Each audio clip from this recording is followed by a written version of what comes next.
मेरा नाम दिनेश शर्मा है और मैं लुणसरा गांव का निवासी हूँ। क्या करते हैं? मैं यही जन सेवा में। अच्छा, आप बताइए कि क्या किस तरीके से आप पूरे इस चुनाव को देख रहे हैं। 25 नवंबर को मतदान होना है, तो क्या लगता है इस बार जनता इस बार जनता परिवर्तन चाहता है। अच्छा, जाइल विधानसभा के अंदर इस बार जनता ने पूरा मूड बनाया है। मंजू मेघवाल ने 5 साल के अंदर सिर्फ करप्शन पैदा किया है। जाइल विधानसभा में हर क्षेत्र के अंदर जनता को पैसा देना पड़ता है। गरीब आदमी अपने खेत का मुआवजा पास करवाने के लिए 2000-3000 रुपये देना पड़ता है। पूरे क्षेत्र के अंदर करप्शन, हर डिपार्टमेंट के अंदर, ग्राम पंचायत से लेके जिला स्तर तक करप्शन ही करप्शन पैदा किया मंजू मेघवाल ने। और हनुमान बेनीवाल जी जो सांसद हैं, हनुमान बेनीवाल जी सांसद है, कभी लुणसरा में तो आए नहीं। अपने क्षेत्र में वो मुख्यमंत्री के लिए बाहर घूम रहे हैं, कभी क्षेत्र में नहीं घूमे, लुणसरा में कभी आए नहीं। तो वो ये दावा कर रहे हैं, वो एक तो तीसरा मोर्चा होने का दावा कर हाँ। रहे हैं, और बहुत से लोगों से हम लोगों ने बात भी की, तो उनका ये कहना है कि भले ही सरकार किसी की भी बने, लेकिन बिना इनके समर्थन का नहीं बने। नहीं नहीं, ऐसा कुछ नहीं है। उनकी अभी वर्तमान में 3 सीटें हैं, तो लगभग 3 और 5 दो सीटें बढ़ सकती हैं, ज़्यादा बढ़े तो। अच्छा, 5 सीटों से ज़्यादा नहीं आएगी आरएलपी की। आरएलपी की 5 सीटों से ज्यादा नहीं आएगी राजस्थान में। उनके काम को लेकर के आप क्या कहेंगे? नहीं, काम कुछ नहीं है। हम तो हमारे पास में ही विधानसभा क्षेत्र है उनका, क्यों सर। और अभी वो हमारे वर्तमान में लोकसभा अध्यक्ष है, काम लोकसभा सांसद है, लेकिन काम का कुछ नहीं है उनका, इतना प्रभाव नहीं है इधर। उनके साथ युवा काफ़ी दिखते हैं, युवा काफ़ी खड़े नज़र आते हैं। युवा उनके साथ में, युवा ज़्यादातर तो उनके वर्ग के ही हैं, और जो उनके साथ में कॉलेज वाले लड़के हैं वो दिन भर घूमते हैं। घर वालों तो उनके गालियाँ काटते हैं, घर पे जाते हैं तो कमाते कुछ है नहीं, दिन भर घूमते हैं। यूँ ही हैं, और बुजुर्ग कोई उनके साथ में है नहीं। तो क्या वो सिर्फ घूमने की वजह से या फिर युवाओं को किसी तरीके का संरक्षण देते हैं वो? संरक्षण तो नहीं देते हैं, लेकिन युवा उनके साथ में घूमते हैं बस। जितना उसके साथ यही कारण है। हाँ, उनके जो वोट हैं वो उनके साथ ही घूमते हैं गाड़ियों में, कहीं भी जाए उनके मतदाता उनके साथ ही रहते हैं। 150 गाड़ी उनके साथ में रहती है, वही हर जगह जाते हैं, उनके उन्हीं का भीड़ा है।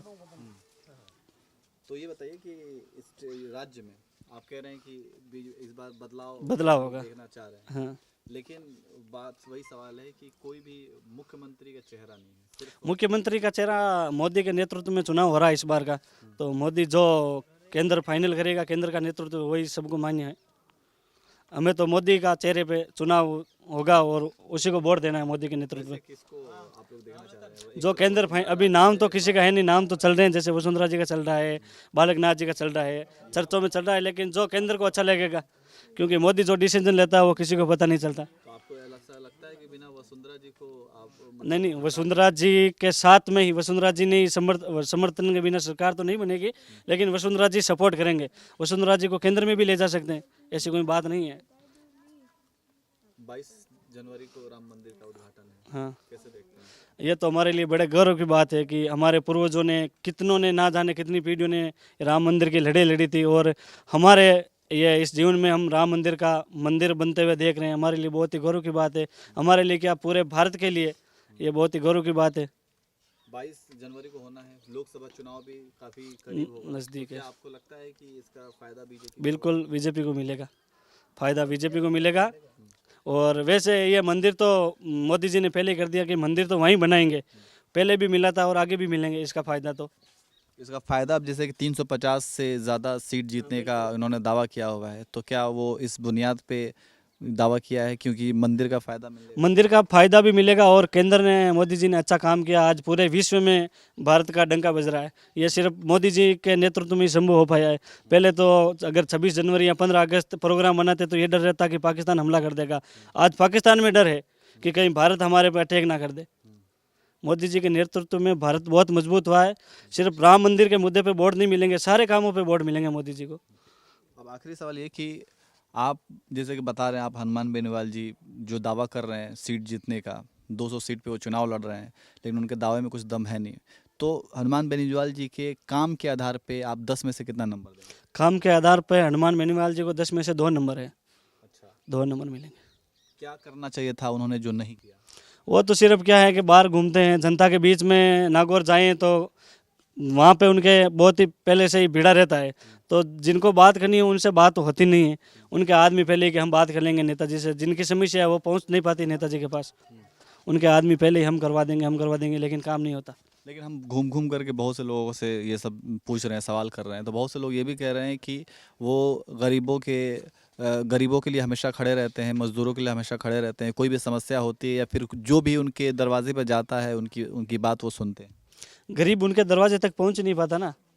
गरीब हमारे गांव के अंदर 4-5 हज़ार की जनसंख्या है। ऐसा नहीं है कि पूरा गांव समर्थ है, हमारे गांव में भी गरीब है, उनके कुछ फ़ायदा नहीं हुआ है ना।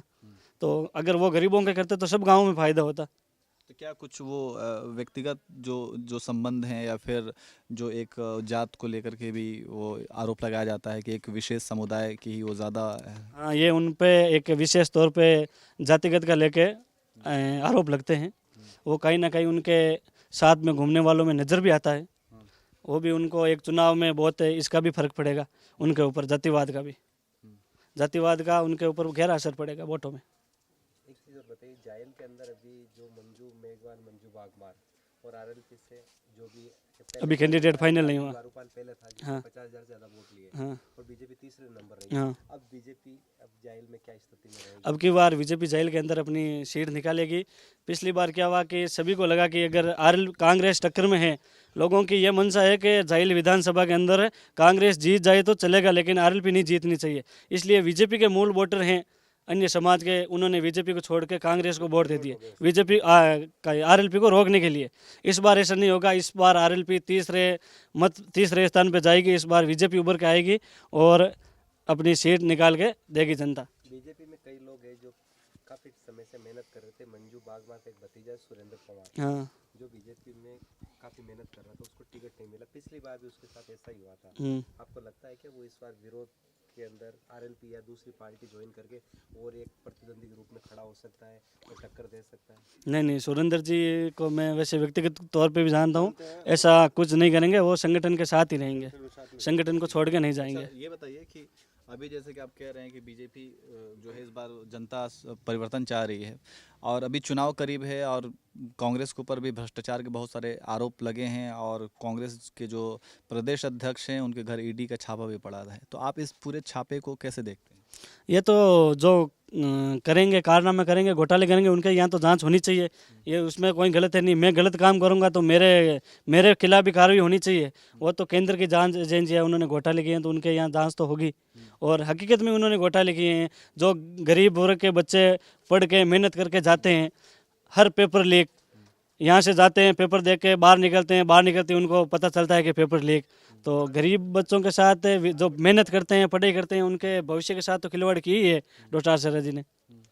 ये भी कहा जाता है कि आरोप लगाते रहते हैं कि ये पूरा का पूरा राजनीति से प्रेरित हो जाता है, क्योंकि चुनाव नज़दीक आते ही ये सारी चीज़ें होना किसी को राजनीति से प्रेरित, मतलब राजनीति से जोड़ करके देखा जाता है। नहीं, ये राजनीति पे जोड़ने की बात नहीं है, लेकिन वो अपने आधार पे जोड़ते हैं कि अभी डॉक्टर आचार्य जी के यहाँ ईडी ने छापा मारा है तो उनको लगता है कि केंद्र करवा रही है, लेकिन ये कोई बात नहीं है। जो गलत होगा, अभी जैसे ईडी के छापे ईडी के ऊपर उनके दफ्तरों में भी पड़े, तो ये तो जो करप्शन होंगे उनके यहाँ पड़ेंगे। ईडी के ऊपर जब ईडी के ऑफिस में छापे पड़े तो भी इन्होंने नहीं बोला कि उनके यहाँ पे भी छापे पड़ गए। जब अपने पर आती है तो वो बोलते हैं कि हमारे ये मोदी जी ने ये करवा दिया, वो करवा दिया। जब ईडी के ऊपर भी छापा पड़ा, जो इतिहास में पहली बार हुआ कि ईडी जांच कर रही है और उनके यहाँ पे छापा पड़ गया, तो उनके ऊपर तो ये कुछ बोलते नहीं है। सिर्फ अपने ऊपर जो होती है वही दिखता है इनको। तो आपके गांव में बिजली और पानी की समस्या है, आप बोल रहे हो सत्ता परिवर्तन होगी और यहाँ पर भी परिवर्तन होगा। आपको लगता है उसके बाद यहाँ की समस्याएं दूर हो जाएगी नए एमएलए के द्वारा? एक हमारे अंदर जो हिम्मत है वो तो है कि ये एमएलए 5 साल रही है। 5 साल में लगभग गांव में 2 या 3 बार किसी के पर्सनल प्रोग्राम में आए हैं, गांव में वैसे आए नहीं हैं।